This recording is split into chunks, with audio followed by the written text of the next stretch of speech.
Alors, il me semble qu'un des principes de l'éducation, c'est d'aborder toute question en partant des pratiques des personnes, des usages.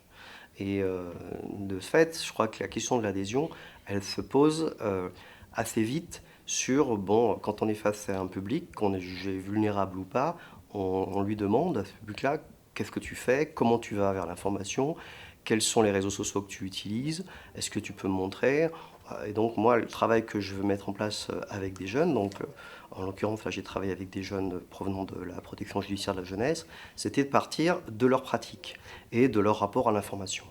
Donc quand on a créé l'atelier maîtriser l'information, c'est-à-dire d'abord en la manipulant, manipuler l'image et l'information pour mieux maîtriser les contenus, on a élaboré une succession de petits ateliers et ces ateliers visaient vraiment à rentrer en lien avec les pratiques des adolescents.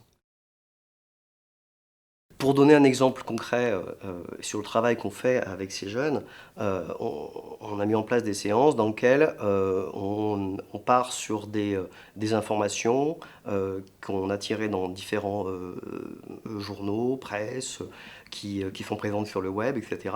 Et on demande à ces jeunes, ces informations qui sont juste faites par un libellé textuel, de les illustrer. Donc on génère chez eux l'idée qu'on va faire une photo de cette information-là, alors qu'on n'est pas des journalistes et qu'on n'aura pas les moyens de faire la photo qui a correspondu vraiment à ce libellé. Donc on joue à ce qu'on appelle la brève bidonnée en langage journalistique. Et de ce fait, ils comprennent tout de suite le rapport qui peut s'installer entre une image qu'ils ont produit eux-mêmes et une information. C'est-à-dire que si on dit demain, voilà, aujourd'hui, rentrée des classes surchargées, et on met en place avec eux une photo qui va illustrer ce que pourrait être une rentrée des classes, avec un bâtiment, avec un groupe de cartables qu'on installe, ou de sacs, etc.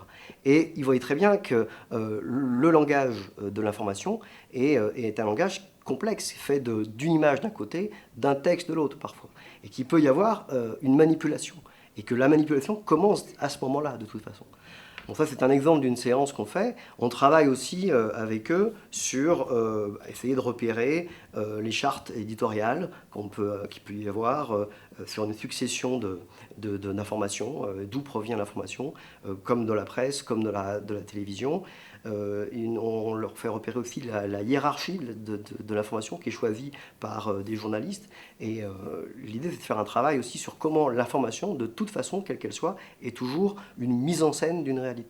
Voilà, c'est vraiment ces éléments-là qui vont leur permettre de développer un esprit critique face à ces informations. Et surtout, on n'oublie jamais que de toute façon, les pratiques qu'ils vont développer eux-mêmes sont amenées à réguler ça, puisque une personne n'est jamais totalement passive, je l'ai dit un petit peu tout à l'heure, face à une information.